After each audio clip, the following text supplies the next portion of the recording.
السلام علیکم محترم دوستانو، امید ده چې روغ جوړ او خوشحالئ. ډاکټر عطا وقار یم ستاسو خدمت کې. محترم دوستانو، نوموړی ناروغ چې سلیم ریاض د بینک منیجر و، د چپې سترګې اپر لید ټوزز لاره. نو د لازمو معایناتو څخه وروسته مو د هغه پری آپ ایوالویشن یا د اپریشن نه مخکې چې کوم اسسمنټ کیږي یا معاینه کې هغه ورته وکړل. ناروغ مو اپریشن تیټر ته انتقال کو. اپریشن تیټر ته انتقال نه وروسته تاسو وینئ چې هغوی ته مونږ هغه کوم اپریشن چې دی هغه په جریان کې ده.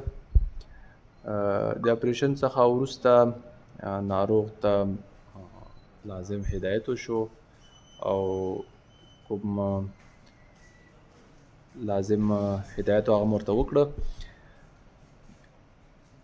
سبا ته مو خپله پټۍ د ناروغ څخه لرې کړله. ماشاءالله ناروغ ډېر ښه و او څو ورځې وروسته مونږ داسې کوو چې یوه هفته وروسته کوم زخمونه چې جوړ شوي وي د هغه زخمونه باندې بیا یو ایوالویشن کوو، ځکه په دغه وخت کې ایډیما یا پړسوب زیات وي.